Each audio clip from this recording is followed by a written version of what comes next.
Demanaria al meu col·lega Andreas Pottakis, ombudsman de Grècia, que, sisplau, encetés ja la primera taula rodona. I moltes gràcies. So I think that I hope everyone can hear me. Yes. Good. I'm delighted to be here. I'm also delighted to be back in Barcelona. It has been some time. It has been since 2017. Again, for an event organized by the Syndic, an event that I think had a lot of relevance to what we are going to be debating today and tomorrow, because part of the discussion back in 2017 had to do with manipulation of the internet and of the different platforms in order to promote hate speech and xenophobia. I mention this because I think that, as I will be making a couple of comments before I give the floor to our distinguished members of the panel, one of the major problems and one of the major threats and risks that we ombudsman institutions in particular and human rights institutions more general have to address has to be the problems and the threats that artificial intelligence and the use or abuse of artificial intelligence may have on our civic rights and on our civic consciousness. First of all, I thank the Syndic for his invitation, for allowing me to chair this first panel. I think that I share with the Syndic the same ignorance on the subject matter, so I have the impression that he wanted me to chair because he wanted me to expose my ignorance. So, and in fact, I can only offer, but also some concerns and some perhaps further questions in the debate, although I am afraid that most of the points that I was about to raise have already been addressed by Peter Tindall, the president of the IOI. Now, clearly we are, as an institution, as an ombudsman institution, we are dealing with human rights and we are also dealing with maladministration, but we have the human at the core of our work.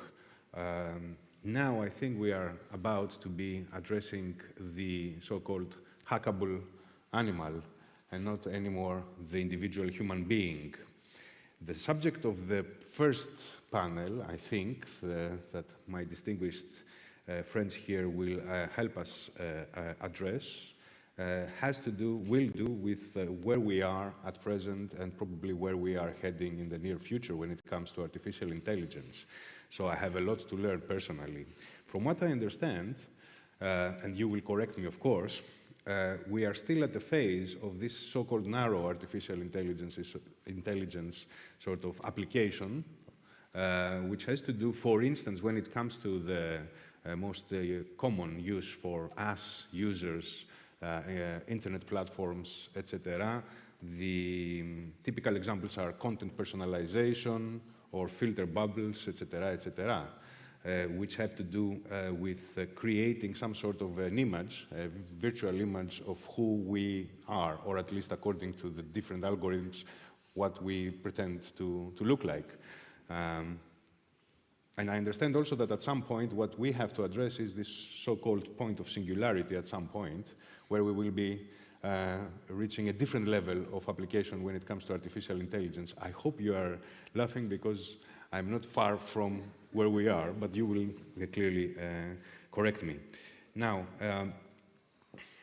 for us ombudsmen, I think what is most important, because we need the assistance of the experts to understand, first of all, what artificial intelligence is, what artificial intelligence can do. But for us ombudsmen, I think what is of vital importance is to make sure that human oversight is there, and to make sure to debate and to reflect upon the type of human oversight on artificial intelligence. I think it has already been mentioned or insinuated by both my colleagues who preceded me. And I just want to conclude my first very brief, I hope, comments by reflecting on a very recent piece of document that is of, again, significance to us ombudsmen, I'm referring to the European Commission white paper on artificial intelligence, published just 10 or so days ago.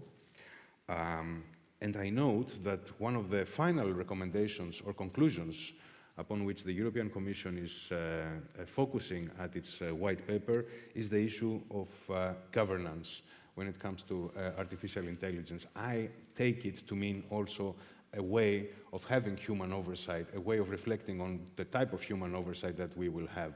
Will it be, again, of the type of an ethical sort of code? Will it be also perhaps in terms of an enforceable sort of set of legal instruments in addition to the existing legal instruments that we are applying? And I'm referring, for instance, to the legislation on anti-discrimination, because I think it was mentioned that artificial intelligence may provoke bias and discrimination, on consumer protection, or the GDPR, the notorious GDPR with which we all are, most of us are having problems. But my main concern here is not our consumer rights, is our civic rights, is our political rights when it comes to artificial intelligence. As an ombudsman, I fear, my great fear, and this is how I will conclude, is that it is not only a breach to our freedom of expression that might be, up for grabs, but it is also a serious risk to our freedom to form an opinion to begin with, when it comes to the applications that artificial intelligence perhaps already has, and we are already practicing in our daily life. So, now, I think I have bored most of the audience, so maybe now it is time to listen to something much more intelligent. And so I will start with Ulises. Yeah. Ulises Cortés, the professor and senior researcher at the Politècnica University of Catalunya and the Barcelona Supercomputing Center. You have the floor. Thank you very much for the invitation. I will try to cover in 15 minutes facts and limits of the artificial intelligence. And the main idea of this talk is just basically explain to you my view of AI and try to convey to you a message on which are the actual limits. But first, a disclaimer. So I'm just a professor on artificial intelligence. I'm not an ethicist, so I may have big errors on using the terms. I'm not a lawyer. And of course, this white paper of the European Union is basically law. It's not very technical. I'm not a futurist, so I'm not trying to convince you that I have a clear view on the future, but basically my idea is what we have now and we can build with the actual tools we have. So basically, we are here because AI is clearly impacting on society in a massive way. There is no question about that. And also, big companies are making a lot of noise. They are creating a big marketing, telling us which is the extent of their capabilities. And basically, what we know is that they are putting on the market very fragile technologies that have to change every day. So they have new versions of that technology all the time. So we have from the most extremist and not very positive views of AI as the one of Elon Musk or Stephen Hawking. And also, we have people that is really studying the impact on the society, really, today. But maybe it's not only AI. It's the combination of computer power, a lot of algorithms, and the lack of sensitivity and a lack of regulation in the market that is bringing this kind of situation today. So it's clear we are impacted by the AI, but it's more the noise than the real effect of AI. AI is a part of it, but it's not the whole thing.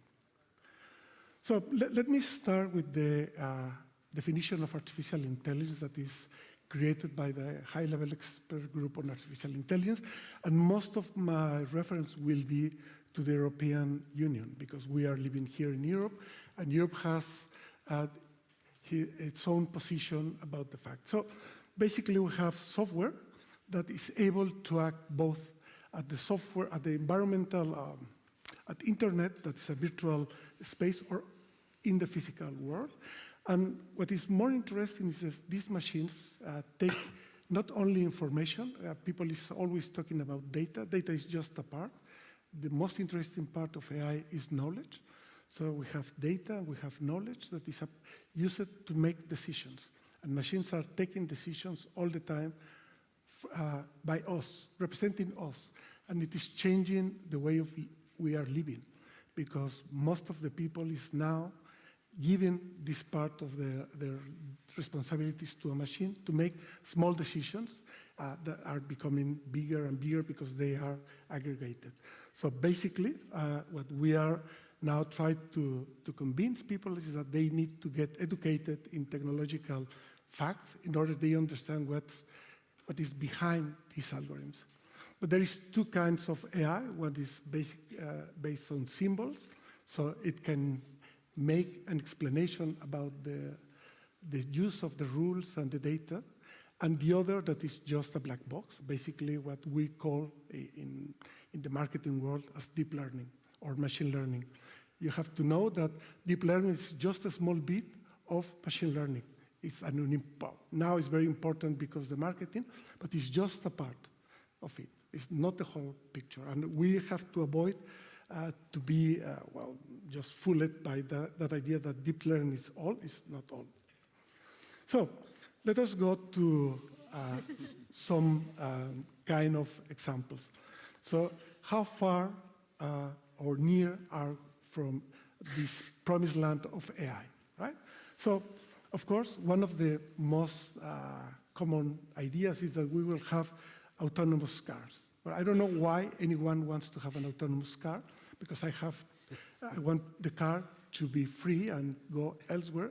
I don't need a machine to drive me. I don't need a machine to tell everybody where I am, at the speed that I am. So it's really nuts. But there is someone in the market that wants to do that. But of course, there are assisted driving modules that are good for people that may suffer from some disability, right? We have semi-autonomous weapons. That's a weird thing to think of. But we are very far from the real autonomous weapons. Not very far because, of course, most of this technology emerged from military research, and militaries put a lot of money on that. That's an issue, right? We have decision support systems, but we don't have full autonomous decision systems still. And we can go with that. Basically, to give you an idea of the terms we are using, and we have to be very clear with terms, we have control, supervised, automated, and autonomous weapons. So the first is a drone that is controlled with radio control in all the actions. You have supervised, you have a machine that goes and has a goal and, will do something under the supervision of a man that is in the loop. Then you have automated machines like the landmines that I don't know what we're still producing those. And then you have the future that's a real picture of a robot produced by Boston Dynamics in the States. So you have all of them, right? And there is one big discussion here whether you like to automate things or you want to extend the capabilities of humans using AI. There's two extremes. If you go to automation, you are losing the control. In the other, you are extended, as we use lenses to extend our capability to see when you have a problem with your eye. So let us go with those so we can have good uses of AI and bad uses of AI. And I put bad in red because it's the way we usually do. If you want to have the slides, I will be very happy to give a copy of those. So you have biometric authentication. That's very good. If you have critical zones, you want a single person get identified and no one gets in. Another thing that's very worrisome is to have remote biometric identification. And that's, you get compromising the rights of people when you are constantly sensing people using biometric information. That's very complicated. The other thing is surveillance capitalism or surveillance AI that is used to get data from us. It's harvested elsewhere and then integrated and then used to classify people. And it happens every day.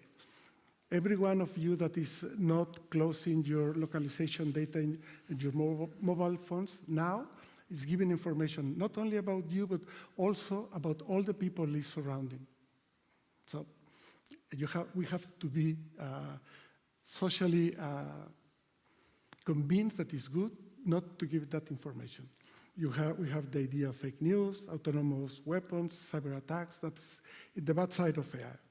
So one of the things that I want to say is that AI is not bad by itself. And we have a lot of noise now around it, but it's not the first time that people has been using research or scientific results for doing unethical acts. And you have here a list. I started in last century, but we have examples back in 1776, Jensen, the first vaccination experiments. So above the line, you have the unethical act, and bottom line, you have the answer from society. Of course, you have the Universal Declaration of Human Rights back in 1988, still there. We have the chart, but it's clear that there are a lot of places where those human rights are not protected. So we have the declarations, but society is doing nothing to protect them. So we are always in this tension because there is people that is doing wrong. So we started in 2017 to have some answers to the unethical uses of AI, the Asilomar principles, and then it started, right? So there is plenty of declarations about the good use of AI. We had, Asilomar was the first, the second was the Barcelona Declaration of Good Use of AI, led by Professor Luke Stills and Professor Lopez de Mantaras. We have the ethical guides of the high-level expert group, and you can count. And then companies contribute to the noise. Everybody's creating their own principles and blah, blah, blah. We have plenty of principles, but they are not respected at all. As a matter of fact, there is a Nature paper published beginning of this year that these people got 94 different declarations from associations, countries, and companies. 94. They range from 7 to 27 principles of AI, and only 4 are more or less common to all of them. And if you don't have enough, also the church now is involved in this thing. Microsoft and IBM had looking for having an alliance with the church. As a matter of fact, there is an initiative supported by the Inter-American Bank of Development, where Daniel Korn was proposing, from Microsoft, proposing to bring personalities of different churches in the States to participate in that. So we have everybody talking about AI now. So let me talk about briefly what we are doing in Europe. So we have an expert group that is creating a very nice ethical guidelines. And there's 3 things. We need a lawful AI. So it follows all our laws, especially all those that are created by the Council of Europe and the GDPR. It's ethically aligned. Well, we will discuss that. And it should to be robust. This is very strange because people is crazy to put their technology before it's completely tested in the market. So we have to rethink what is the meaning of robust. There is the 4 ethical imperatives, principle of autonomy. So we need to have the human on board all the time. We have this principle of non-maleficence. The action of AI, either software or hardware, do not harm humans. Principle of justice, it should be fair. We have to define fair. But basically, one of the things is that we need to have machines that are free for unfair bias. So that means you prove your data and your programs a lot before you put it on the market. And the principle of explicability, you need machines to explain why they are taking decisions. If I go to a doctor and the doctor diagnoses cancer to me, I want to know which is the evidence for that and the reasoning behind. If I'm not convinced, I go to get a second opinion. I don't want to have a diagnosis by Google, and if I don't like it, go to Yahoo to get a diagnosis. It's not the idea. So we need in Europe to have an ethical, human-centric approach. So we need respect for human dignity, freedom for individuals, respect for democracy and justice, and we will see examples of how we can affect that. Equality, non-discrimination, and solidarity, and the citizens' rights have to be in the first place. So it's what the guidelines said, but we have a problem. So the problem, and you mentioned now the white paper. The white paper is focused on the new data economy. So all this is very good on paper, but there is a new gold to be mined, that is data, and everybody is crazy about data. So as Bruce Lee used to say, big water, so we need big data rich, my friend. And we know that the data is the things that are moving all our economy. And we recognize in that paper that we are far behind in the competition with the platforms, but we have a very good microelectronics industry in Europe, so we want to go to the edge. So we want to use the data. We will be able to use it in a fair way. So let us talk about the data deluge and big data. I don't like the idea of big data, but just to give you an idea of numbers, so this will give you an idea of what we are talking about. So this is the numbers of data.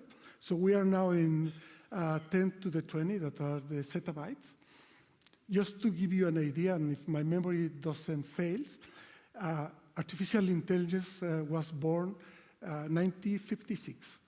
In the same year, IBM produced the first disk with 5 megabytes.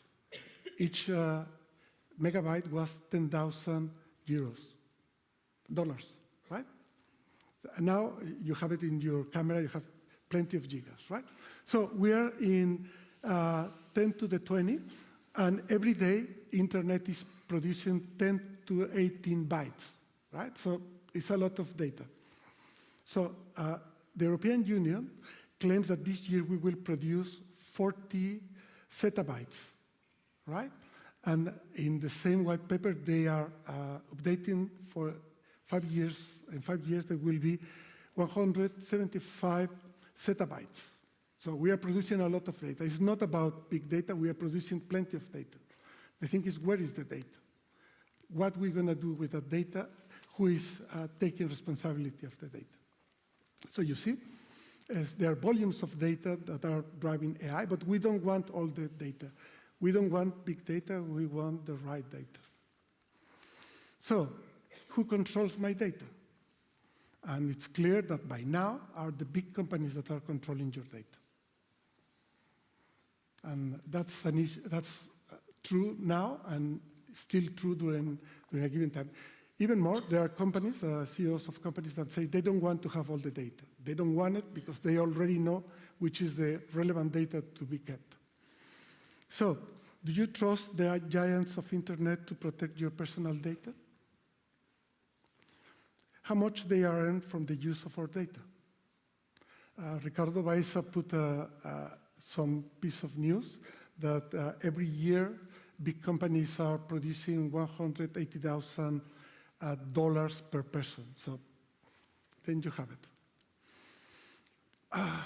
In the same white paper, there will be this differentiation about services and products. And all the European legislation is about products, but not services. In Spanish, it goes better. Los servicios de Google más allá de la muerte. And if you read, because no one of us read all the contracts, this is what the Google contract says about your data. And it says, this license continues even if you stop using our services. For example, when you are dead.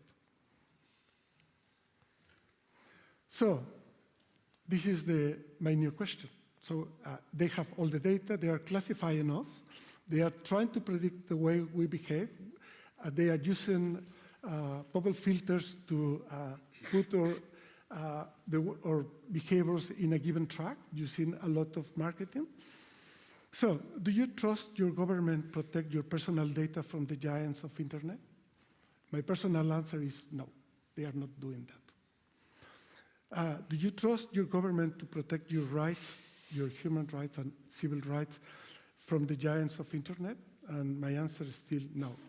And if not, you can see what happened with Cambridge Analytica or Compass in the past, right? So it's clear that there is a lack of regulation. We have all the means, we have all the research, we are strong in Europe to produce a lot of research, but we don't have the money to pay the researchers.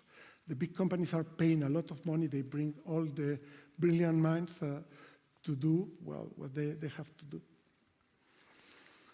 So the biggest challenge is avoid becoming useless, disposable idiots just attached to a telephone. The director of my center, Professor Mateo Valero, always says that in your mobile phones you have 10,000 times the power that put the man on the moon. And no one of you, I believe that no one of you, never program a single line of code in your mobiles. So why you have all that power? Do you need it? Or who needs that computing power in your mobiles to do what? So, a takeaway. It's clear that AI is influenced and is influenced by our society. So we are in Europe. Let us try as Europeans to influence the way AI is marking the pace for our society. Designing software or anything is not value neutral. So we have to have a common set of European ethical and cultural, legal, socioeconomic values that should be standing up there for us. Knowing ethics is not being ethical. So it doesn't matter if we have all these declarations. We need to teach, to educate our children at home with ethical values. In school, you can complement, but it's at home where you learn all that. Artificial intelligence needs for accountability, responsibility, and transparency. I want, for the near future, the government rules in order that the new products of AI have the same life cycle of chemical for a molecular for pharmacy. So they are developed, and you have some years of clinical trial, the social trial, and not only ruled by companies and government, but also the non-governmental organizations should be there. If not, we will lose. So AI systems are artifacts that we build and we design them. So let us be explicit the way AI has to shape our future. So for the ethics guys, we have ethics for humans. So it's what we have now. We have ethics for human-machine interaction. This is what we require now, but machines are not ethical. We design them to be ethical. And then, when they are fully autonomous, then maybe there will be another kind of ethics. So let us be conscious, educate in a critical and technical way our society, and then we can rebel to those giants.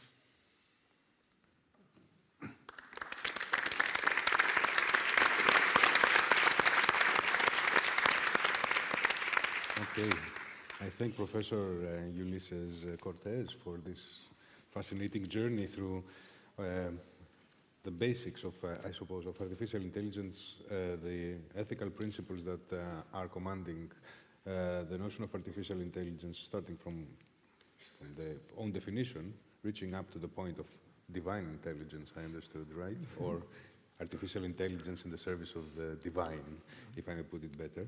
And I think that we are off a very good start we had, because I feel much more concerned now than I was before the first presentation. But I am very pleased to hear that you are also calling, although not a lawyer, not a jurist, calling for rules when it comes to managing artificial intelligence. So thank you very much. Now, I would like to give the floor to the Director, Government Affairs Director of Microsoft España, Montserrat Pardo Bayona. I hope I have pronounced it well. No? No. I haven't. Hola, bona tarda a tothom i gràcies per la invitació al síndic de Greuges. M'havien dit que podíem parlar en anglès, en català, en espanyol. Jo al final faré un mix. Tinc la presentació mitja en anglès, mitja en espanyol i parlo català, així que també jo crec que hem de fer en termes d'inclusió, que també es parla molt no només a l'anglès, que també es parla l'espanyol al món, i també aniré alternant amb el català, així que jo avui us vull donar una mica la nostra visió, a Microsoft. La nostra missió és empoderar totes les persones perquè puguin aconseguir més coses, aconseguir més coses, to empower, to achieve more. I per què una missió? Jo al principi us dic que jo era bastant antisistema americà i vaig voler entrar a Microsoft per entendre realment com es treballava una companyia americana.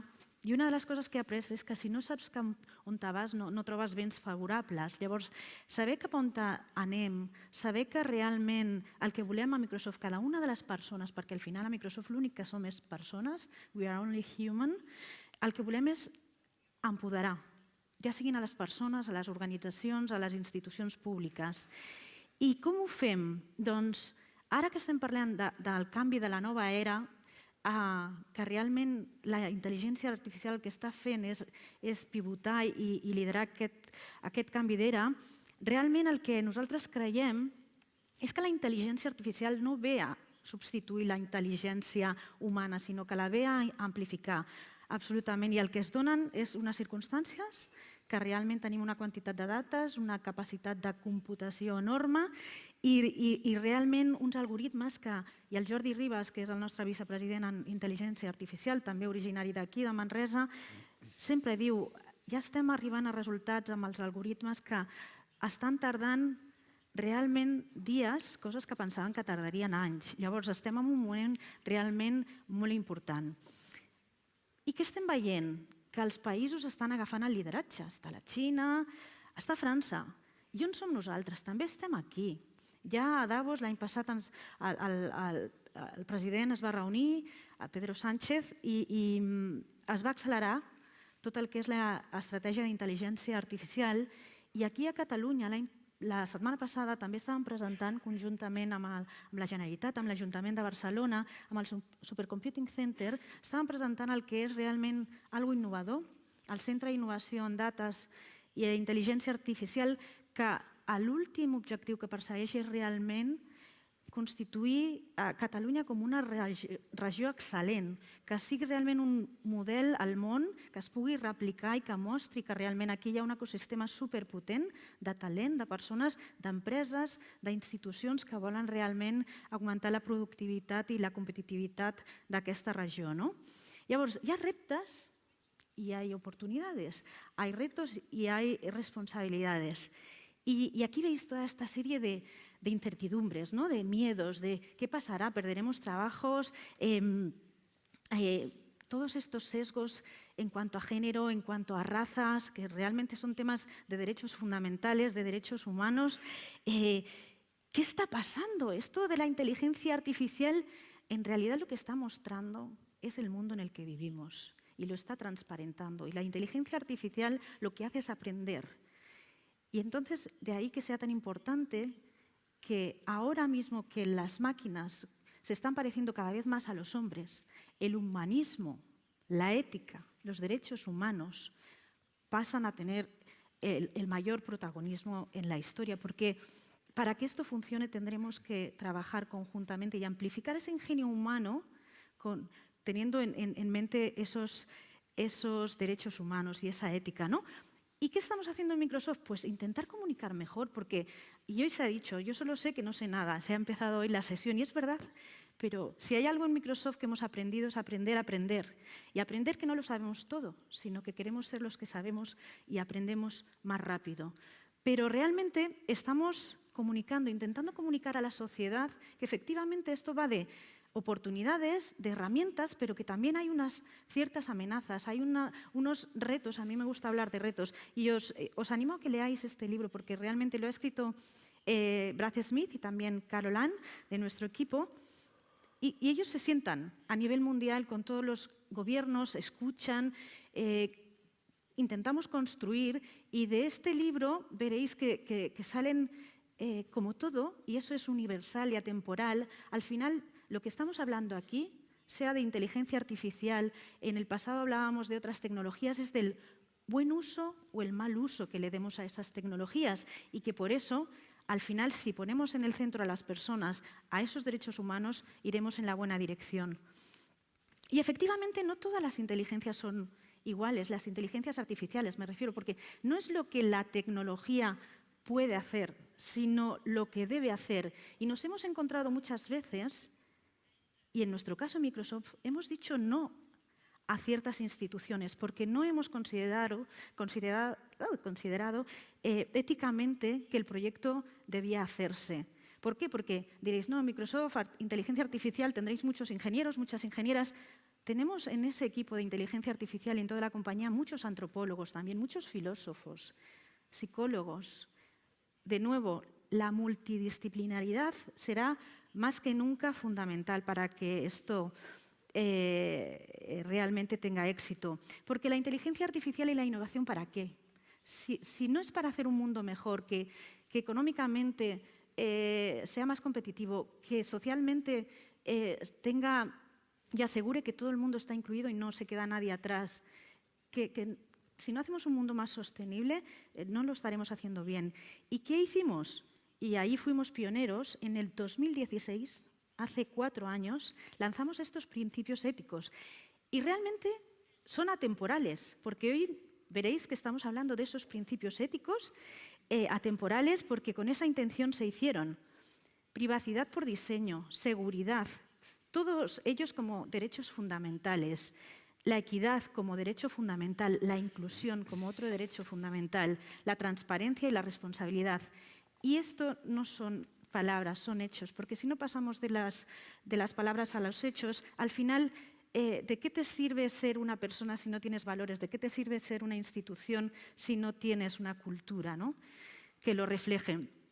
Y entonces, no entraré en cada uno de ellos, voy a compartir esta presentación, pero que sepáis que de verdad el tema de privacidad lo consideramos por diseño como derecho fundamental y fuimos la primera compañía que, más allá de Europa, el tema del GDPR lo expandimos globalmente by design en todos nuestros países. Y es fundamental asegurar esa seguridad y sabéis que cada vez más hay ataques, ciberataques y es fundamental, ya no solo a nivel institucional, las estructuras críticas, sino también las empresas, las grandes, las pequeñas, que son día a día atacadas. E incluso nosotros como ciudadanos y en nuestro rol, que alguien puede ser político y a la vez tener su vida personal, evitar cualquier tipo de vulnerabilidad en ese sentido, ¿no? La transparencia, porque si realmente como compañía no somos transparentes y no transparentamos todas esas decisiones en las que nos basamos, no podríamos ganar ese trust, esa confianza de todos, ¿no? Y, por supuesto, la responsabilidad, lo que se llama en inglés accountability, ¿no? Y que está en nuestro ADN. Y la equidad, ¿no? Porque se habla mucho de sesgos.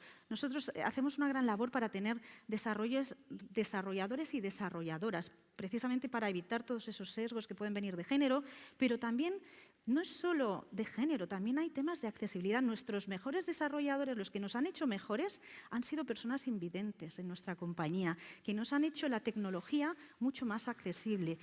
Y volvemos al tema y al debate de los derechos humanos, ¿no? Por primera vez en España hemos contratado a una ingeniera joven, diréis, bueno, qué bien, ingeniera, joven, la mejor de su promoción, sordo-ciega. Os aseguro que esa persona, Sandra, nos ha hecho mucho mejores en cuanto a las mejoras de nuestra tecnología, pero sobre todo en la manera en la que trabajamos hoy en día en Microsoft en España, ¿no? Y luego, pues nuestra responsable en diversidad y accesibilidad es sorda en corporación. Entonces, estamos tocando todos esos ejes y la diversidad la entendemos y la equidad con el sentido amplio, ¿no? La discapacidad veréis que es recurrente en nuestro caso porque realmente la inteligencia artificial nos está permitiendo avances increíbles. Hoy en día es posible para las personas invidentes hacer el Camino de Santiago, cosa impensable antes, ¿no? Y lo pueden hacer con la ayuda de las tecnologías, ¿no? Os voy a compartir este breve vídeo porque resume muy bien toda nuestra inteligencia artificial con la accesibilidad.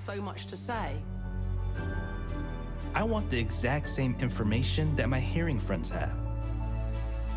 There are barriers to communication everywhere, but I think it's time we look at the barriers as opportunities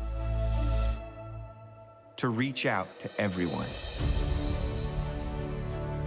Soundscape fills in a lot of the mental map as you move. Approaching intersection. You can just put it in your pocket and go. With ALS, you become locked in.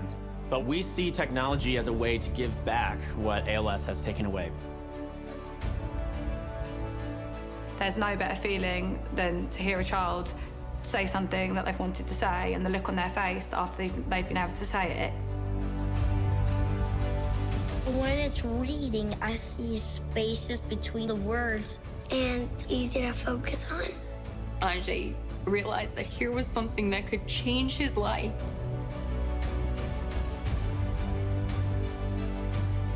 Now that I have my phone, I can see exactly what was said, and that's been a huge help to me.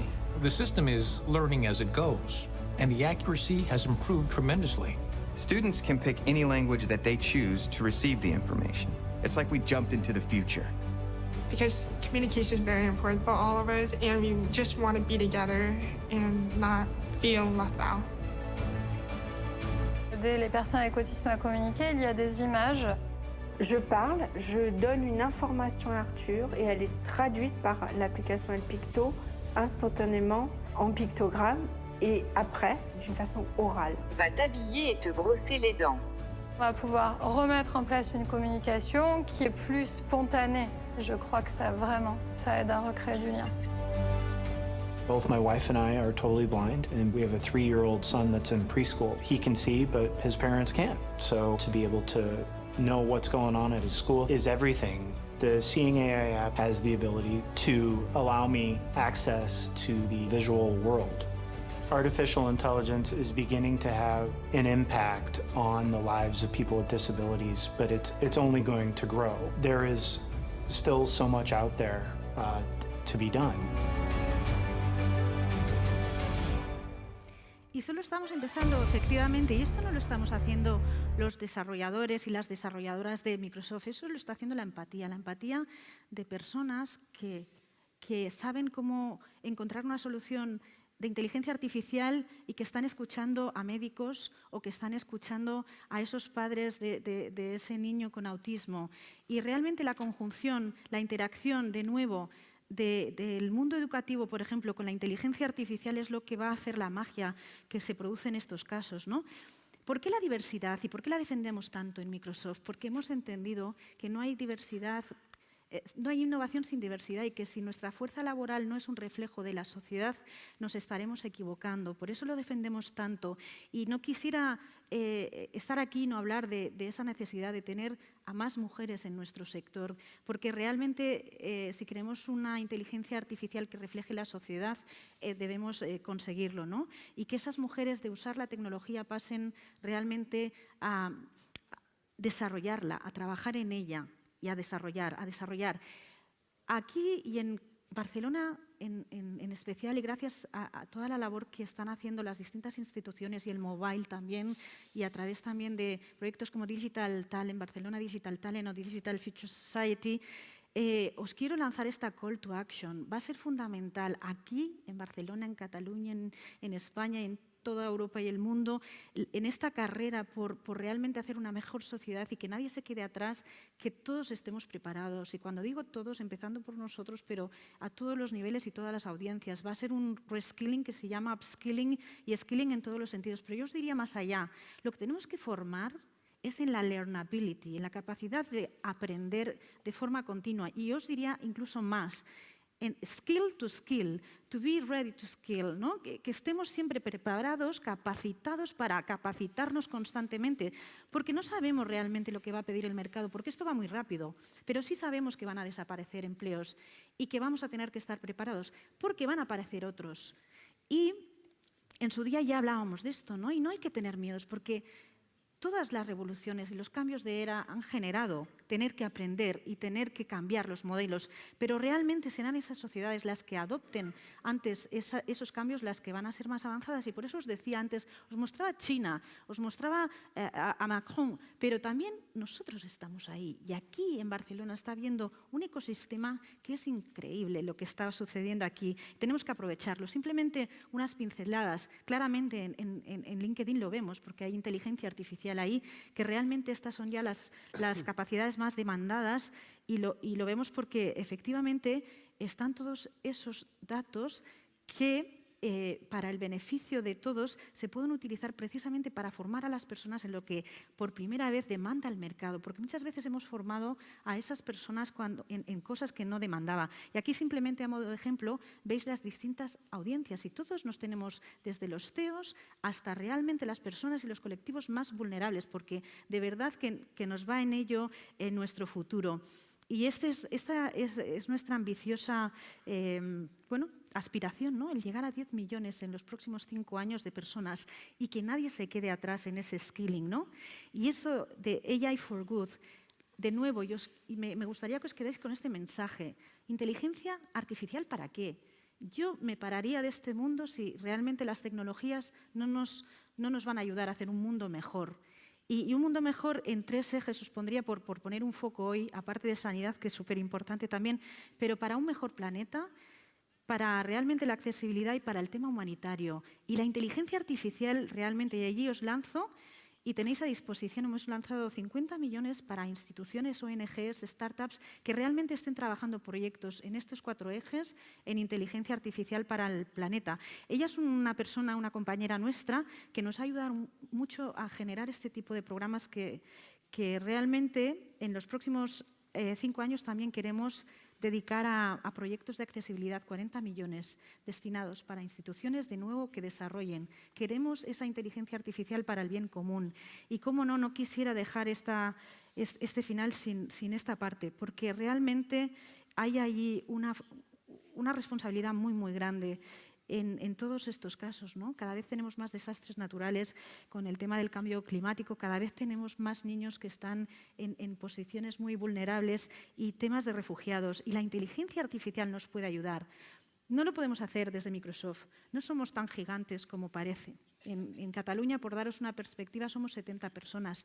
70 personas que realmente lo que generan es un ecosistema de pymes, que son las que realmente innovan a través de nuestra tecnología, que son 40.000 personas aquí en Cataluña y 200.000 en el caso de España. Esos son los que nos hacen grandes y esos son los gigantes, esas pymes tecnológicas, esas instituciones que desarrollan a partir de esa tecnología, ¿no? Base.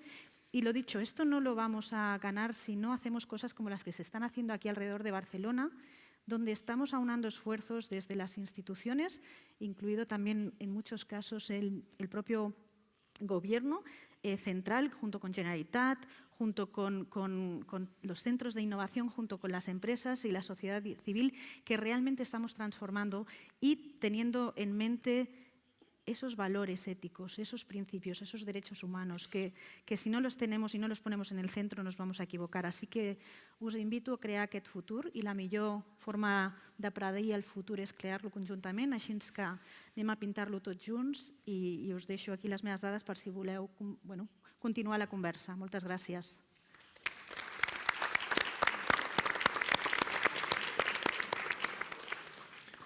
So many thanks to Montserrat Pardo Bayona, good, for a much more optimistic or positive look on the matter and of sharing with us some actual examples of, I would call it applied empathy, no? Serving diversity or promoting diversity, but with the aim of an inclusive way, no? So I thank you very much. I have to inform all of you at the audience that it might be slightly more easy for our panelists to answer any questions you may have at the end of their presentations if you could fill in the forms or the tiny cards that were at the front desk on your way in. Not very digital approach, so. But if you would like to address a question, maybe this could be a more effective way of actually collecting a bunch of questions and allowing our panelists to give you the answers. Very quickly, I give the floor to Alfonso González Herrero from IBM Spain now, the Director of Government and Regulatory Affairs. You have the floor. Okay, thank you very much. Although I prepared the speech in Spanish, I'm going to try to do it in English. Artificial intelligence and human rights. Let me first give you a brief overview of what is IBM. Maybe you have in mind a picture of IBM that is not very, very current, since the company is in constant change. Probably if we would have this conference 5 years ago or 10 years ago, IBM would have been much different to what it is today related to artificial intelligence. IBM was founded 109 years ago, and I want to put this as a first slide because we're not a company founded 22 years ago. We're not a company founded 16 years ago. We've made our mistakes, we learned from those mistakes, and we know what it takes to do things right. For 27 years in a row, we've been leading the ranking in patents in the US. We're still #1 in the Interbrand ranking in terms of business services. We're a business-to-business company. We're not in the consumer market, although many of our clients are. So we sell to other companies. And today we are in several areas that, as I said before, we were not 6 years from now, like in cloud, artificial intelligence, Internet of Things, business analytics.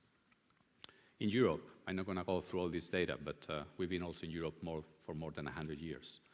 We have offices and centers all around Europe. We have a data center here in Barcelona.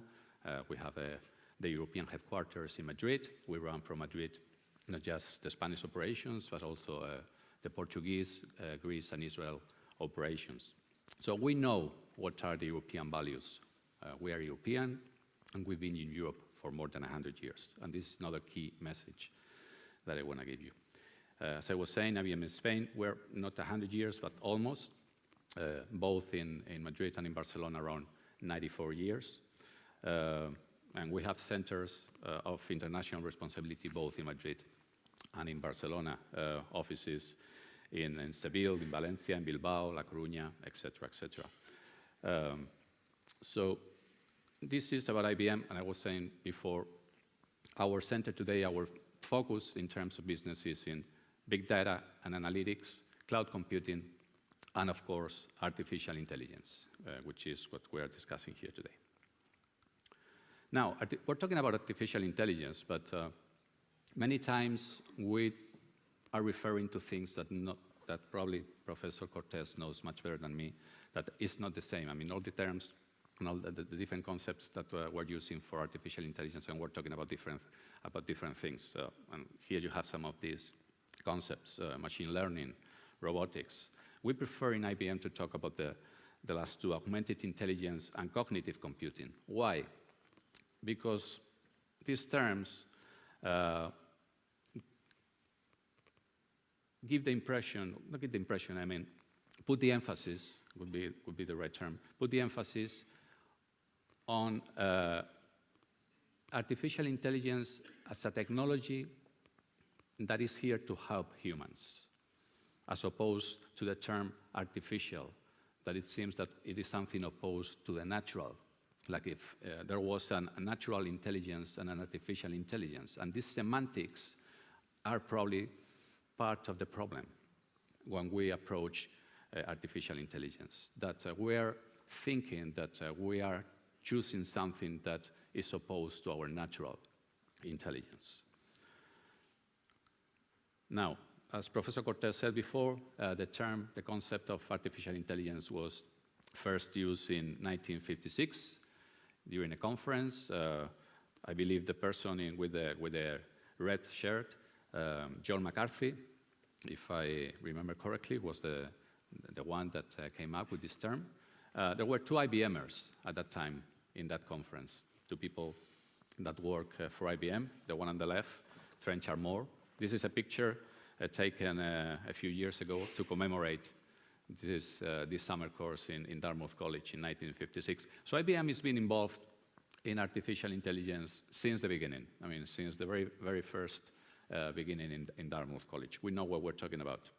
You will remember some of the most iconic steps in artificial intelligence, like in 1997 when an IBM Deep Blue system defeated Kasparov. And this was very iconic because chess is believed to be one of the games that humans, we thought, played better than machines. 2011, Jeopardy, a very famous program in the US that has been broadcasted for more than 30 years. Also, an IBM machine, Watson, defeated the two most successful contestants at the time. Today we're talking, and we're involved, I'm talking about research projects now. We're involved in what we call Project Debater, and it's teaching machines to debate humans on complex issues, okay? And this is where we are focusing today. Now, in terms of what we're doing in the business, just a few examples from the last 3 months. We have more than 20,000 projects on artificial intelligence in the world right now in IBM. We have an assistant for Orange in Spain, helping clients to get answers through WhatsApp. A team from Barcelona, just a couple of months ago, won a contest, an international contest for IBM called Call for Code, that is helping firemen to be safer when they go to put off a fire. We're helping Zero to Zero to put new products in the market, analyzing consumer trends and putting in the market products that take into account these trends. And of course, we're in health with our system, Watson Health, trying to help a better diagnosis for doctors, helping doctors, not replacing doctors, to do the job. Okay. Artificial intelligence is already used in our everyday lives. We use it when we pay with our credit card, when we use our system in our car to drive from point A to point B, in our emails, the spam filters, use artificial intelligence for that. When we use our phone, Siri, for example, or when we do a search in Google, for example. So it is present already. We're not talking about the future. Artificial intelligence is already here, and we use it every day. Now, a word that has been already mentioned here, trust. That is the key for the adoption of artificial intelligence. If we don't trust the systems, this technology won't evolve. I mean, we trust our car because we know the car brakes when we press the pedal. And we go into an elevator because we know that if we push number 5, the elevator stops at the 5th level. Or we go to a teller machine and get money from the teller machine because we know that if we ask for 100 euros, the machine is going to give us 100 euros and not 50. So trust is behind all this technology. Now, some of the questions that we ask ourselves when we're talking about artificial intelligence. Well, first, it is fair. I mean, if there is any bias. It is easy to understand. Do we understand how this system works? Has anybody tampered with it? I want to make sure that this is a robust system and no one has done anything illegal or that put me in danger. And is it accountable? I mean, if something goes wrong, there is someone behind that is going to be responsible for it. Okay. Now, yes, we also have our principles. Not sure if 2016 or before. I won't argue that. We have our principles. And these principles are around what there's been always key for IBM, which is trust and transparency. These are basically the three principles. First, to make sure that artificial intelligence is here to help humans, to augment human intelligence, not to replace us. And that there are some concepts behind it as human oversight, etc. The data and insights belong to the creator. Our business model is quite different from some of the platforms that Professor Cortés was mentioning and put on the screen before. We don't make money out of our clients' data. We provide a technology, our clients build on that technology, but we make sure that they retain the rights on their data. And that is a very different business model to the ones of the platforms in the business to consumer market. Now, the third principle, new technology, including, of course, artificial intelligence systems, must be transparent and explainable. I mean, we cannot be asked as humans to trust blindly a black box. So we need transparency, okay? Now, do we ask for regulation? Yes, we're asking for regulation, not any kind of regulation. We're asking for precision regulation. We think that not all companies are behaving the same, that there are some companies which have created a problem, and that problem needs to be addressed, but not the whole digital ecosystem, but needs or has to suffer that regulation, okay? So we are asking for accountability, we're asking for transparency, and we're asking for fairness and security. In other terms, precision regulation, the same technology used by different people in different contexts should be regulated differently. That's basically the idea behind, okay? We've been collaborating, so it is not self-regulation, it is co-regulation, okay? So that's why we've been collaborating in the ethic guidelines for trustworthy artificial intelligence, published in April last year. We welcomed the OECD principles for the development and use of artificial intelligence, for example. We've also sent our comments, and we're preparing, there is a consultation open on the white paper on artificial intelligence from the European Commission, a consultation that will be open till the end of May, mid-May, and we'll be contributing with our comments. And I think that if you are here debating how the Ombudsman can contribute to the discussion, here there is an opportunity where you can contribute with your ideas to this debate.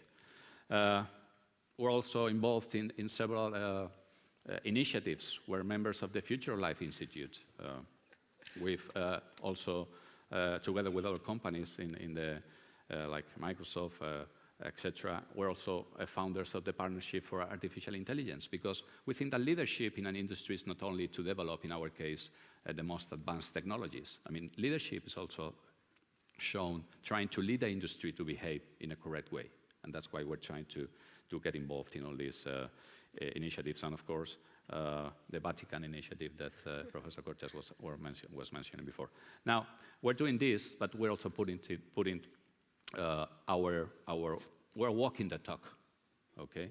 And we have already products in the market that help other companies to be fair and to make sure that the products that they launch in the market, artificial intelligence products, that don't have any bias and are transparent. We have two of them, a couple of examples, like Artificial Intelligence Fairness 360 and What's on Open Scale. The one on the left, more thinking on developers and data scientists, and the one on the right, What's on Open Scale for business users. I had a video, I don't know if it is possible to launch it, the one on the right, one on What's on Open Scale. It's a 2-3 minute video. Not sure if it is ready to be launched. It seems not.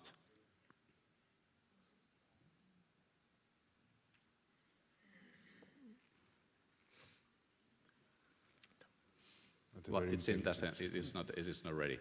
Okay, you can see this in YouTube, and you can see in practical terms how a product already can help companies to test the artificial intelligence solutions that they're marketing to make sure that it gives transparency helps the companies to know if there is any bias and gives transparency in case a regulator asks why a certain decision has been taken. Okay, and I'm gonna end with just one phrase that our current CEO, Ginny Rometty, said last year in Davos, and it reflects what our company thinks about artificial intelligence. And it is very clear. Companies that can explain the decisions made by their artificial intelligence in their products should get off the market. I mean, shouldn't be allowed to be in the market. That's IBM position, and this is the end of my intervention. Thank you very much. Thank you.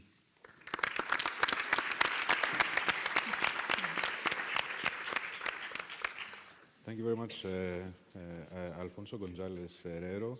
I understand that it is a presentation of a much more disciplined approach to artificial intelligence and the need for not just ethical rules, but also actual regulation. And I think that a consensus is beginning to form in the panel, at least, on the need for strict rules. As we are running out of time, I will immediately give the floor to Oliver Smith, Strategy and Ethics Director at the Alpha Health.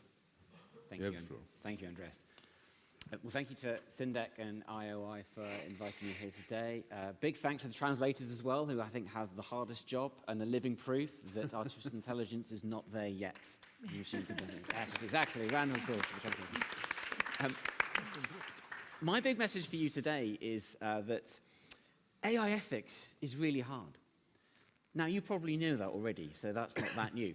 But it's not hard because of the technology bit, although that is challenging and difficult, and of course you need to learn about it. But it's hard because of the human bit, because it's human values that we think about and deploy. It's humans that create and use the technology. And I think you as ombudspeople, I'm not quite sure if that's a word, but ombudspeople, not men, women and women together, you understand people, and that's what you're used to dealing with. So I think you can be more confident in what you're doing as you try and tackle the challenges of AI. So I will try and talk much more about the sort of practical challenges that we've been facing as we build artificial intelligence into our products and then understand how they can be ethical or not. So I'll start a bit of context about Alpha and our work, then talk about what we're doing in ethics, and then talk about some of those challenges. Alpha and Alpha Health is part of Telefónica. So for those of you who aren't from Spain, Telefónica is a big Spanish telecommunications company that's also in the UK and Germany and lots of South America. And Alpha was created in 2016 to undertake really long-term innovation, to try and address some of the really big challenges that face the world and to come up with solutions. And we're based here in Barcelona. For those of you who live here, that's our building. On a very windy day like today, it sways a bit, which is my first experience of that. So that was fun. So in Alpha Health, our vision is to give 1 billion people an extra 5 years of health by enabling to adopt healthy habits. And to do that, we want to build personal health assistance for all of your health needs, that really understand you, your health, your behavior, and what drives it, and then advises you and supports you to be on an effective path so that you can be happier and healthier. So that's what we're trying to do. And to give you a sense of how we're doing that, we have four products or prototypes in our portfolio at the moment, and we have artificial intelligence built into, we're building it into all of these. So we start on the left here with a product called Evermind, which is all about self-care, really. So this is for people who have stress and helping people address that stress. So it's really about trying to prevent health problems in the first place. But of course, we can't just focus on prevention. So we also have a couple of products, perspectives, and mindset, which are really about treatment. So these are using a technique called cognitive behavioral therapy, very, very well evidenced in the health literature, and that's delivering that to you through your mobile phone. And then finally on the right, we would also like to predict whether people are going to be ill. So we have a product called Foresight, which we're creating with the National Health Service in the United Kingdom, and that's using, in the first instance, electronic health record data, so patient record data, to actually train an algorithm to try and predict crisis, because of course the individual would like to not go into crisis. The hospital would like you to not go into crisis, because of course they can then give you better care and avoid all of that expense and pain and burden that you feel as an individual, and of course the system feels and citizens feel as well. And of course all of these, we think that the most powerful versions of these tools are going to be the ones that use artificial intelligence, so they can be personalized. The great thing about technology is it can operate at scale, which is great for health, particularly in mental health, which we focus on a lot, because there's so much unmet need. But if technology can scale, one of its big problems is it's actually not very personal. And of course, there's nothing better than being in front of the doctor, having that face-to-face experience and feeling really cared for, and having really personalized advice that's right for you. And that's what we want to get our technologies to. And so for Evermind, for instance, we have artificial intelligence that tries to understand, well, what's this person's emotional state right now? Are they stressed? What could we therefore give them? What intervention could we give them? What advice could we give them that would be best for them right now? Similarly for perspectives and mindset. And of course, Foresight I just mentioned that that's trying to actually predict whether someone's going into crisis. For all of these, we think that they will not work unless we can be ethical, unless we can be trusted. And there's three reasons for this. So firstly, credibility. So when we talk to the National Health Service clinicians that we work with, they said, look, we know you can do all sorts of clever things with artificial intelligence, but we are not going to use this unless you can explain to us why it's made that prediction, why it said that I should talk to this patient because in 2 weeks they should have a crisis. Because if I talk to that patient, I can't talk to another patient. So you need to explain to me why it's happening. The second reason is related, really, it's effectiveness. So when we create Evermind, we have Evermind supporting people with their stress. One of the interventions is people actually writing down how they feel. And this is a product that we offer to corporations to help their staff deal with stress. So if that person feels that if they're writing a message about their boss and they don't trust that that application is not going to send that data to their boss, then of course they won't use that journaling application, they won't use that journaling tool, and it won't be as effective. So we need to build that trust for them to use the interventions. And of course, you'd expect me to say this, you'd expect anyone who works in artificial intelligence to say this, data access. Of course, if we're not trusted, we won't have access to the data we need to train algorithms, and therefore we won't be able to have that personalization that we want for them to be really effective. So ethics is fundamental to everything that we do. In terms of how we do this, we also have an ethics framework. We've looked at many of the frameworks that are out there, whether it's the European Union or OECD, some other companies, because Microsoft and IBM do great work here as well.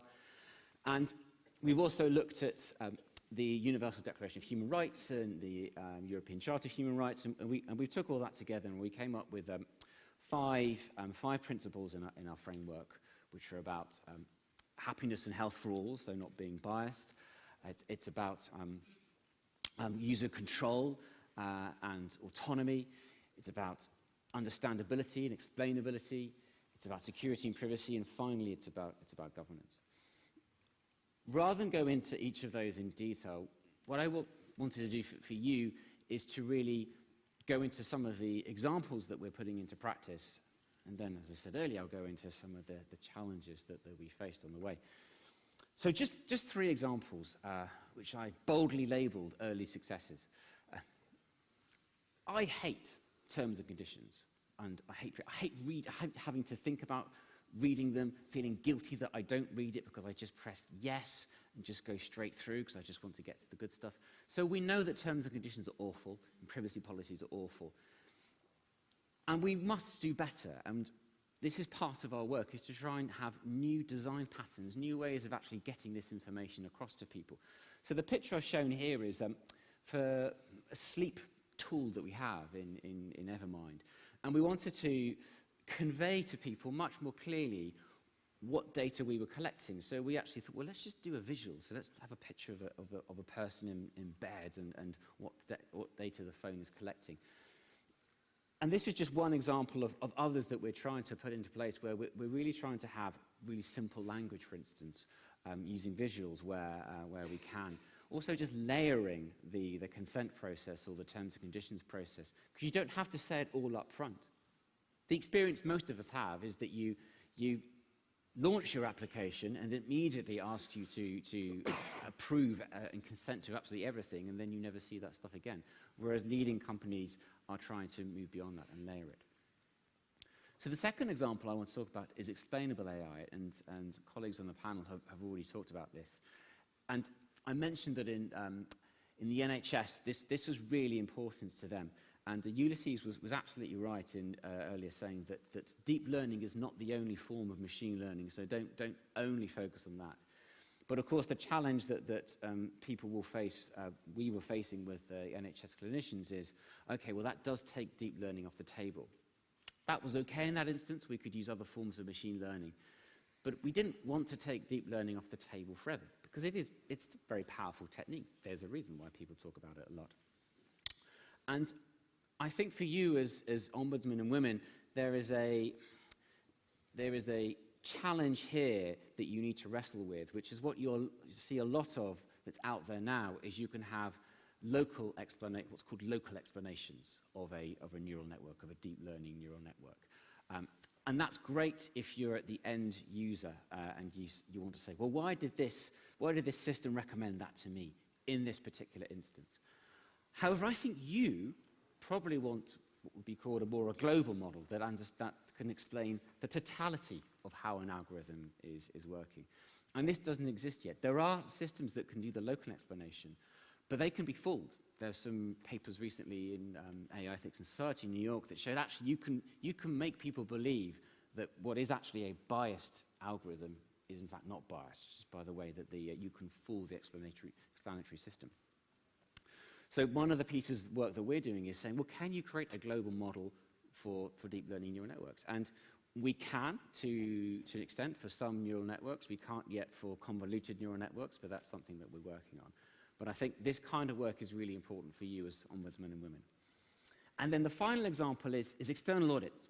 And again, this has been talked about. This notion of accountability and external accountability is massively important. And as we've thought about this, we recognize that, well, we can't really mark our own homework here. So what we've done is we've commissioned a local company, actually, Ethicas, Research and Consulting, who work closely with Universitat Pompeu Fabra, again, here in Barcelona, and they audit our work. And one of the pieces of that they did last year, really, was one of our prototypes. They looked at it to understand, is it biased? And they came back and said, well, actually, no, this isn't biased. You're okay. And this is really important, but of course we need to push a bit more beyond it, and we'll be publishing those audits soon. But we can't just, as I said, mark our own homework. So I think what you really want to hear about is the things that haven't gone so well. And there's, again, three I want to talk about. So the first is principles can conflict. It turns out that actually ethical principles can conflict. And I'll go back to that example I just mentioned, actually, this audit on bias. And so great, Ethicas and UPF said, so it's not biased. But actually what they initially said on this prototype that we built was, actually we don't know. We don't know if it's biased. Because you've done such a good job of not collecting any personal information that we actually can't really directly give you evidence of whether it's biased or not. And of course, as soon as they said that, we thought, oh yeah, that is an incredibly obvious point you just made. Why did we not think about that at the beginning? But we didn't, because we were very much focused on privacy and ensuring that we were really delivering on that as a principle. But then when it came to bias, it meant that, oh, well, we can't directly do anything here. Fortunately, in this case, Ethicas and UPF were able to look at some indirect evidence. So they looked at comments that were made on Google Play Store. They interviewed us and did some ethnography. And they looked at all of our paperwork, and they said, well, actually, we think that in this instance, this application, this algorithm is not biased against these particular groups. So you can be comforted by that, but you do need to think about your different principles up front. And they also said, you can't blame GDPR, because, of course, whenever I talk to our lawyers, they will say, well, of course, we have to make sure that we're not collecting any personal data here. But GDPR also talks about the importance of accuracy and the importance of fairness. So we can't just say, oh, well, just because we follow GDPR, that's why we weren't able to give any direct evidence. So in reality, we have to deal with the fact that principles conflict, and you have to think about this up front. So the second challenge we faced recently is a kind of all-or-nothing nature of trust and ethics. So we can develop our principles, we can develop the different pieces of the plan that we need to put into place, and of course you can imagine a nice Gantt chart that says, okay, this week privacy, next week bias, the week after that we'll do something on explainability. But of course you can't really just try and do all one thing perfectly, then get to the next one, then get to the next one. Because you find that you, when you're talking to people externally, they go, oh, hang on, you've not done this. So to give you a more concrete example, when we were doing our work with the NHS, big focus on privacy, big focus on explainability for the doctors and nurses within the hospital.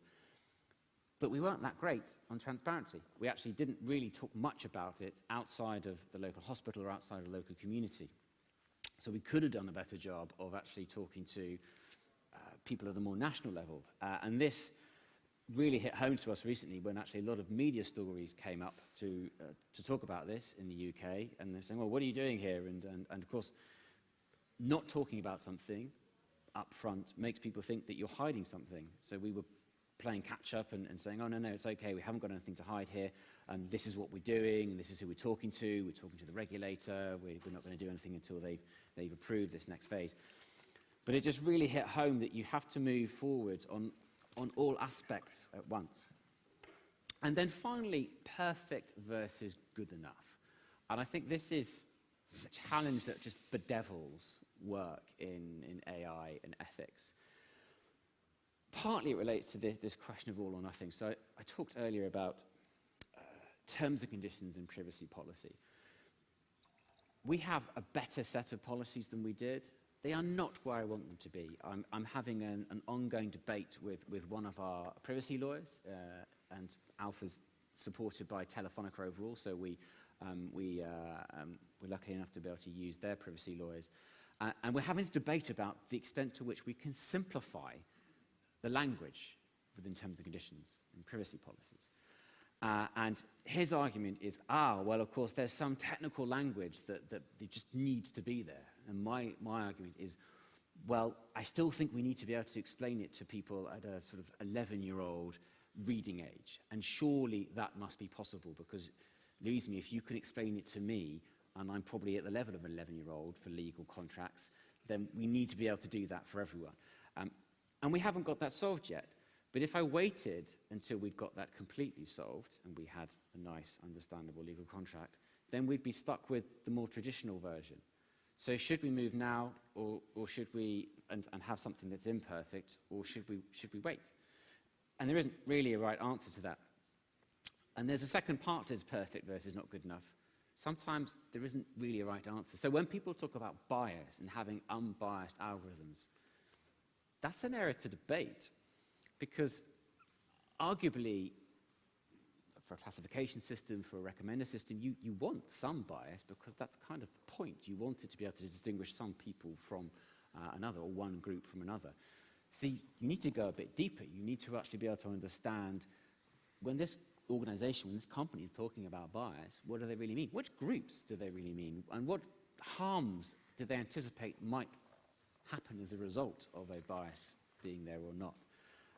So I think we need to get beyond these notions of perfection and live in the real world. And where I want to end really is going back to what I said before at the beginning about AI ethics is hard. And one of the things that really annoys me, one of the aspects that really grates with me in the current dialogue about ethics is that people have this notion that you can, well, actually there's two things that annoy me. Let me just step back a bit. So one is, when I go to more academic conferences, and when I talk to my dear computer science colleagues, often with this debate on AI and ethics, they're just sort of discovering ethics, and they're kind of discovering that it's quite hard. And what they really want is kind of an algorithm for ethics, like just give us the mathematical form. So they'll often come across like a utilitarian or consequentialist approach. And this is fantastic, so it means there's an end result I can optimize for. I love that, I know how that works, that's perfect data science. And then someone say, aha, but have you read Kant? And have you thought about deontology? Have you thought about a more rules-based approach? Oh, right, so that means that doesn't... No, it's all quite complicated. So there's part of the debate that I think is just computer scientists are really just beginning to understand, which is that there isn't a perfect answer in ethics. We haven't had one for thousands of years. We're not going to suddenly find one just because we've introduced artificial intelligence. And the second frustrating part of the debate at the moment is something I think companies are particularly guilty of, which is this idea that we'll just add ethics, right? So we've got this great product, and we're just going to add a little sprinkling of ethics there, and then that will be perfect. And that's just not the way it is. Every company, every organization has a set of values that it's deploying, and it has ethics that it is using. So I think the question for you as ombudsmen and women is, do they know, and have they thought about it? Thank you very much for your time.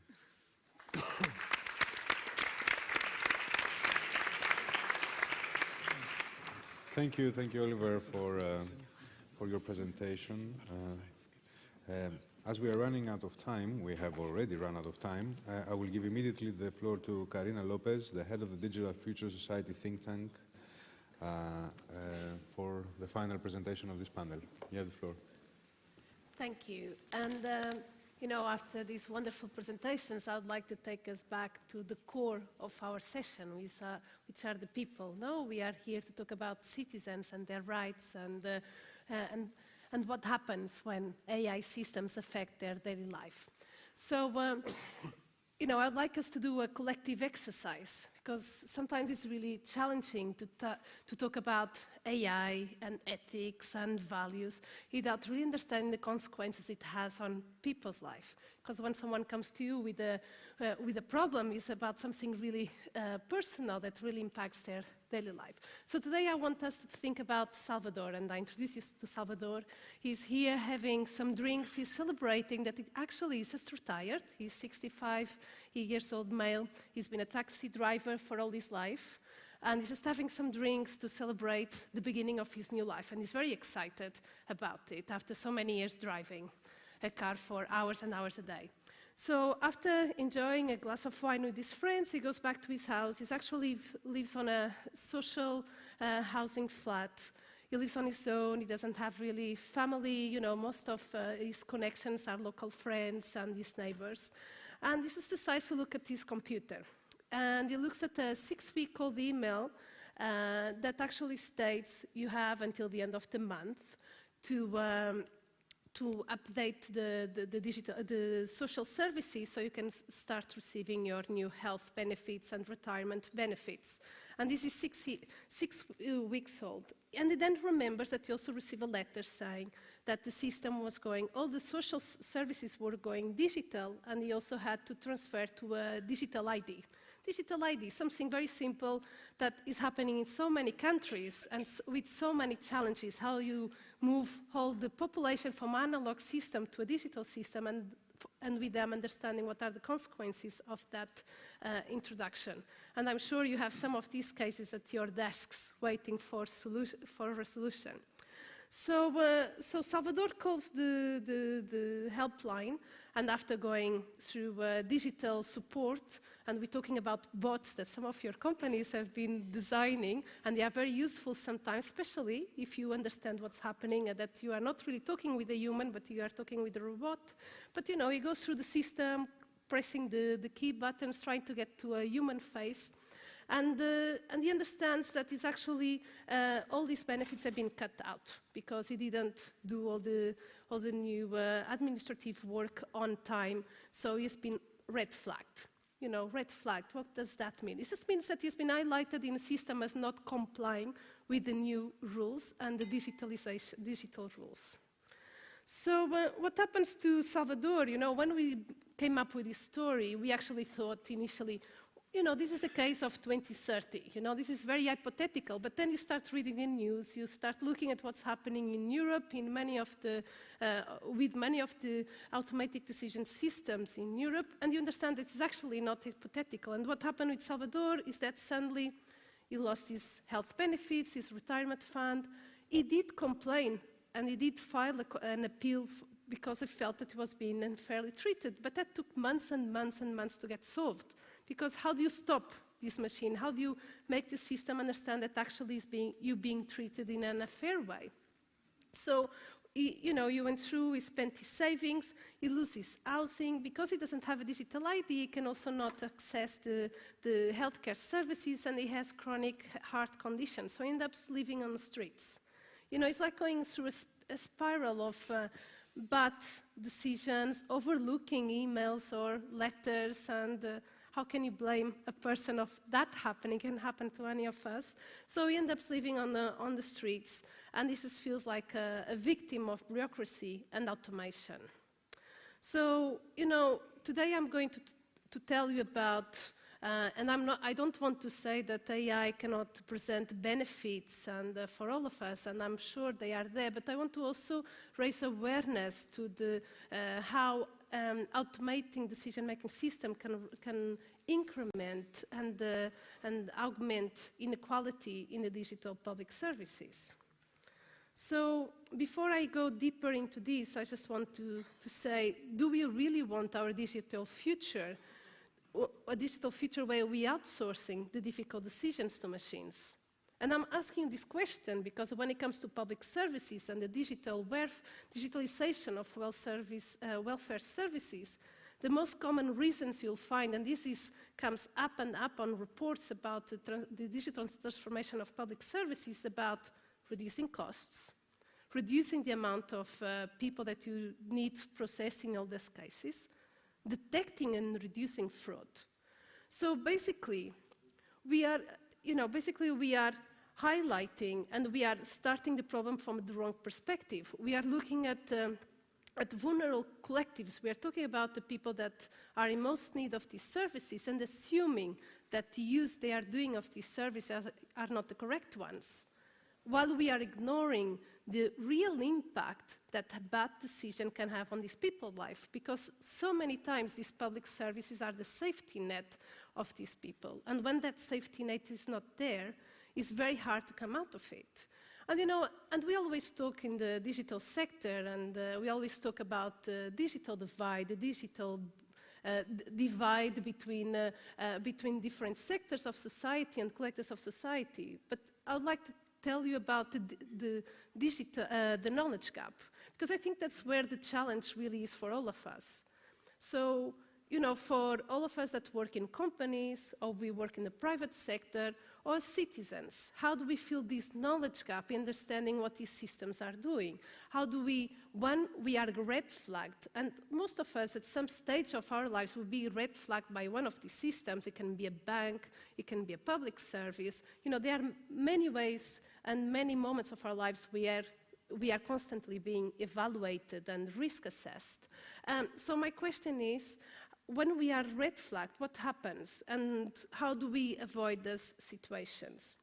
So because today we are where we are, I want to go into more detail into 3 examples that are of automated decision-making systems that are being implemented in Europe. Because I think this is when we start really understanding the challenges that are at the table and understand what really means this knowledge gap. And the challenge that we have as, for example, as a public service and a provider of public service. So the first example I bring today is the GLADS 6 example. This is a system being implemented in Denmark.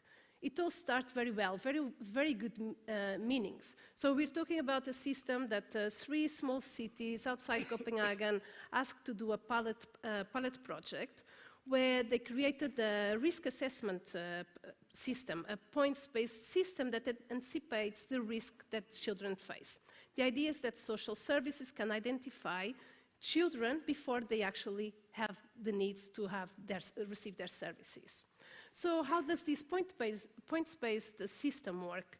So basically, it's almost like in a very cruel way, like the Chinese system. You get points for not behaving as the society thinks that you should behave. So you get divorced, you are divorced, you get 1,000 points. You miss a pediatrician appointment for your child, you have another 1,000 points.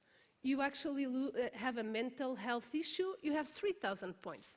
So we are talking about a system that tries to red flag and identify children that might, in the near future, need the service of social service in Denmark. So actually, these children can be followed in a closer way. But what we are actually also doing is tagging and controlling the life of these families, and families that so many ways have already they are already in a harder position. Think about a single mom that is caring for her children, but also has to fit 1 or 2 jobs, and she's been constantly penalized because of not fitting into this system, this points-based system. And I'm sure when it started, it was all about good intentions. But it's only when we start looking at the impact that this has in people's lives that we really understand how good intentions can go really badly very quickly. So this one is related with health. And this is an interesting one because it was also not this one specifically, but we'll understand the context, was on news just a few weeks ago. So RISC-ER is a system that is being developed in Italy. And basically it's a statistical procedure that combines demographic and health variables in order to understand and predict the risk of hospitalization of certain people. So it's all good, very interesting system. It's about making your health system more efficient. It's being piloted by 25 health centers in Italy. The challenge starts when you read the small letters. So they are collecting 500 elements, variables about health, social, and social context of these people. So we're talking about 500 variables.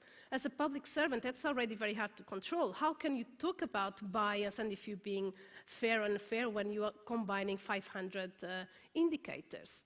But the challenge here is that actually this system was developed in collaboration with a hospital in US, where we had just a few weeks ago the news about a system that was intentionally no bias in terms of race, so there were no race indicators in that algorithm, but what this system was doing in US was evaluating the type of care that each person should have based on their chronic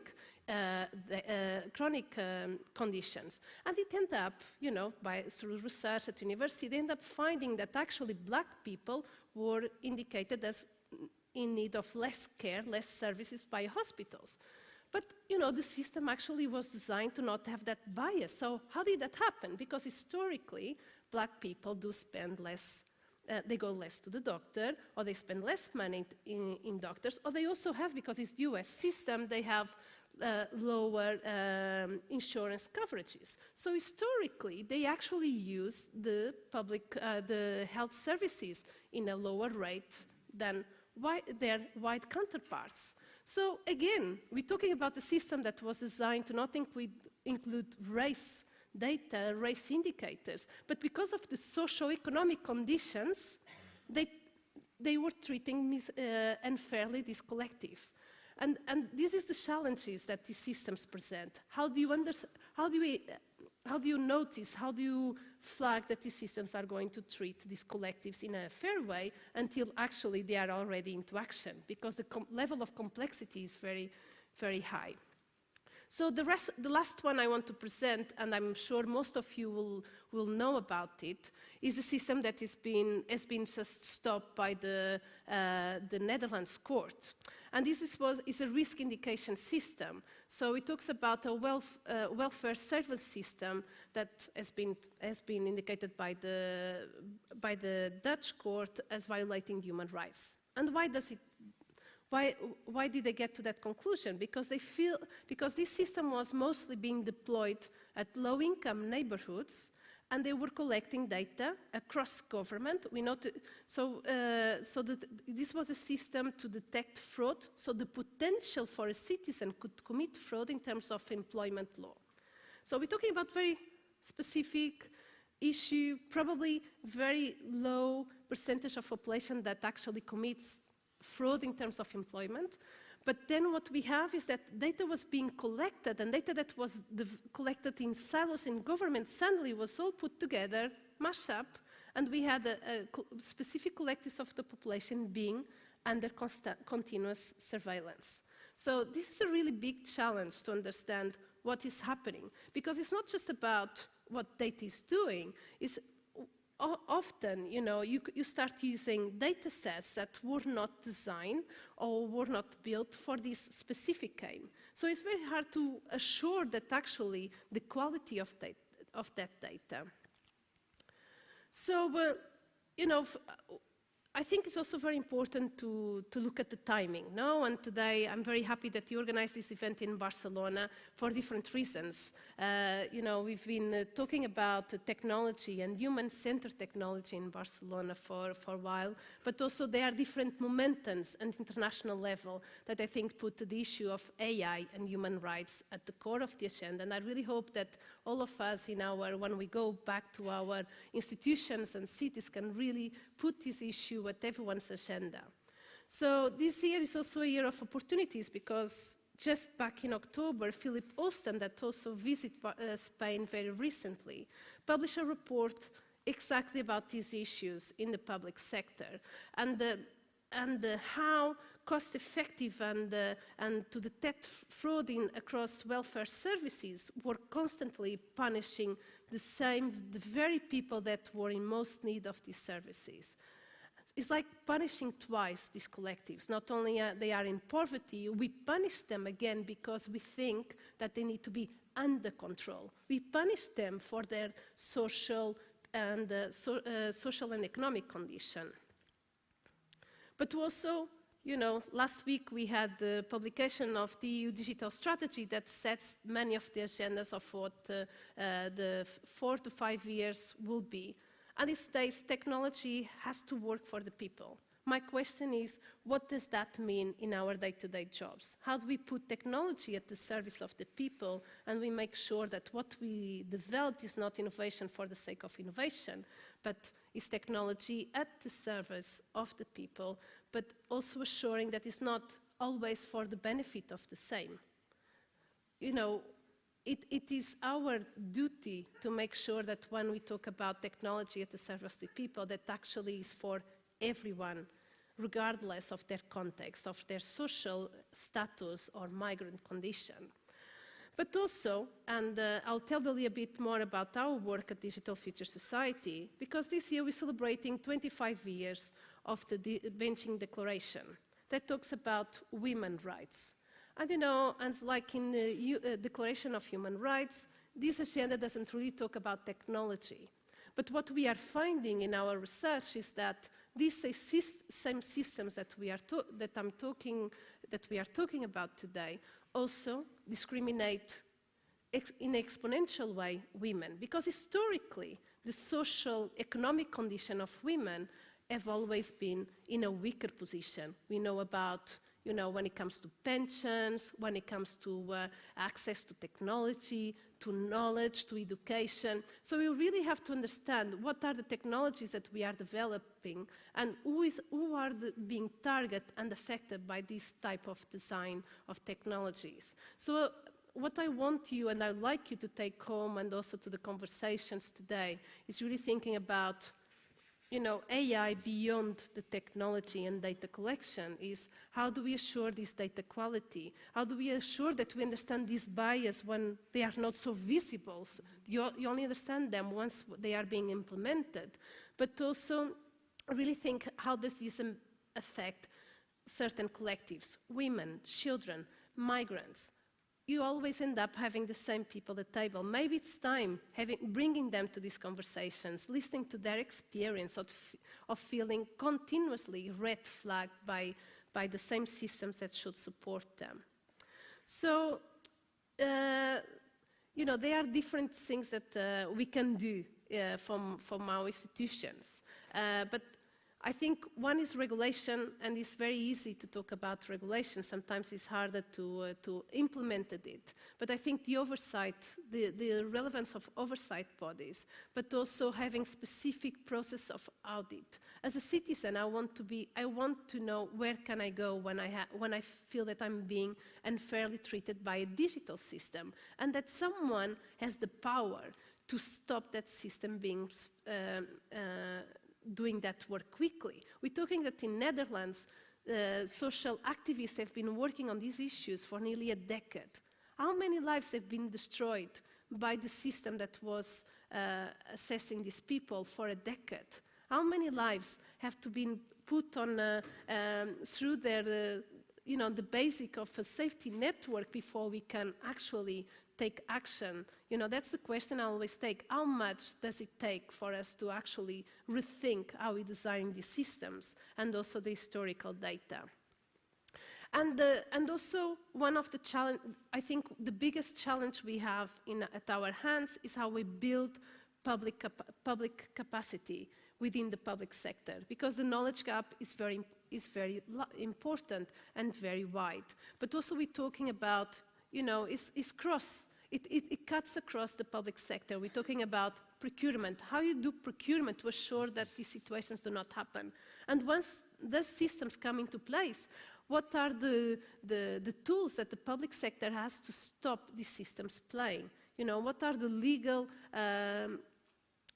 aspects that actually provide safety to citizens when governments change, and suddenly the data that I provided for one specific use is actually being reused for another objective.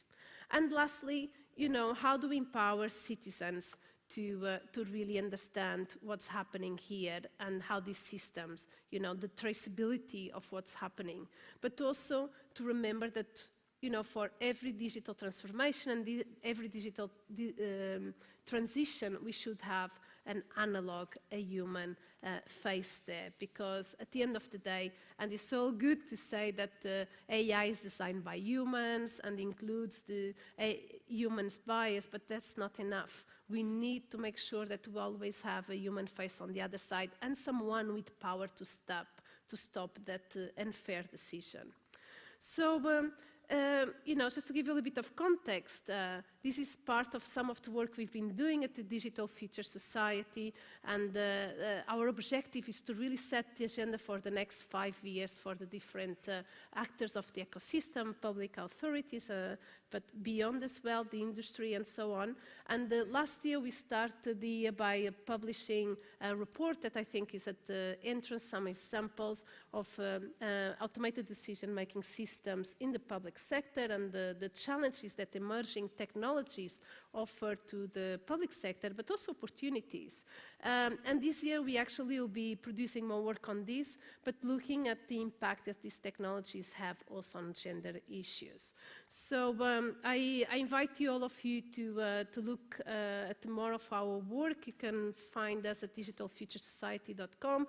You are also welcome to come and talk to us, and also we have Carlos Grau, the president of our foundation, here today with us. So I hope I've given you some food for thought and to take home. Thank you.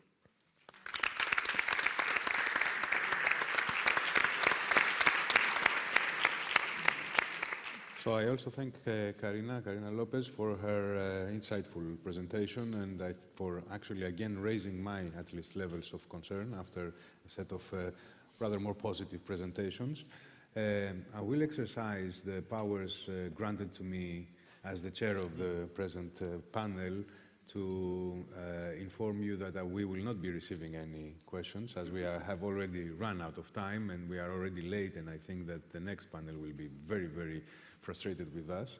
I think, though, that we should conclude this session by showing our appreciation to the panelists. A very lively, I think, round of applause for 5 very thought-provoking, very rich, very insightful and informative presentations. No? So, thank you very much.